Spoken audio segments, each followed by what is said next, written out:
sini ada contoh. Saya senang bangun pagi-pagi agar lebih leluasa dalam persiapan sekolah. Mana yang termasuk konjungsinya? Ya, terus yang kedua ini ada contoh lain. Ayah bekerja keras supaya kami anaknya bisa belajar sampai perguruan tinggi. Nah, di sini di bagian awalnya ada tujuan dan ada harapan. Jadi di sini tuh di kalimat awal saya senang bangun pagi-pagi. Nah, harapannya agar lebih leluasa dalam persiapan ke sekolah. Nah, di sini juga ayah bekerja keras. Nah, di sini juga harapannya apa ini?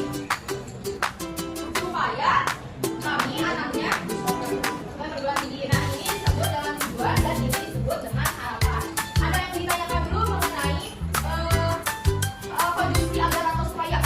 Konjungsi karena atau sebab merupakan konjungsi yang menandai sebab atau alasan. Nah, konjungsi itu biasanya terdapat pada kalimat yang mana kalimatnya berupa alasan atau sebab yang terdapat pada kalimat bagian awal. Di sini ada contohnya. Arma tidak pernah terlambat hadir di sekolah karena dia selalu berangkat lebih pagi. Jadi tenaga juga Rudi belajar dengan semangat tinggi sebab dia ingin mendapat beasiswa peserta didik belajar di luar negeri. Nah, di sini ini konjungsi yang pertama apa? Konjungsi yang pertamanya apa? Karena yang kedua ini konjungsinya? Iya, betul. Ada yang bisa mencontohkan nggak sebab akibat dari contoh ini? Boleh 5 orang baik tambah. 1, 2, 3, 4, 5. Mau ada lagi?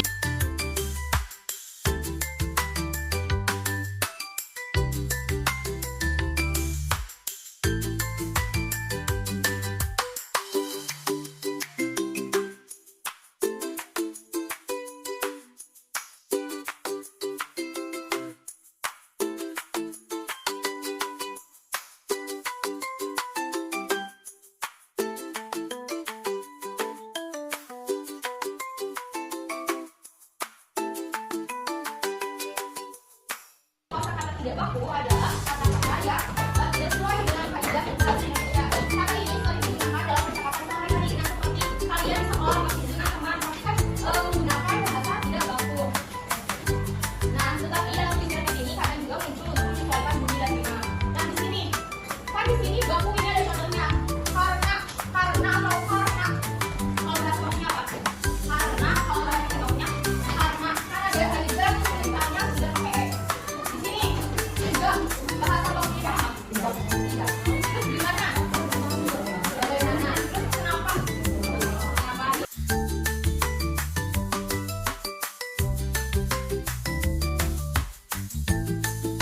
Digunakan di dalam sehari-hari. Nah, tetapi tetap dikenal atau dipahami maknanya.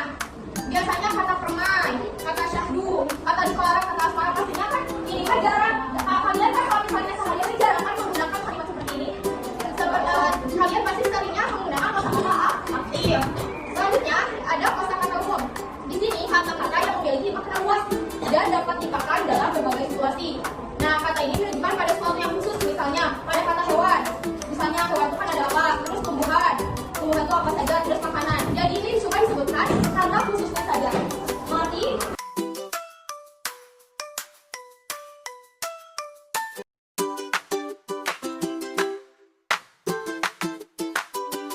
Jadi nanti kalian ambil ini, nanti kelompok di sini, kelompok kedua, kelompok ketiga.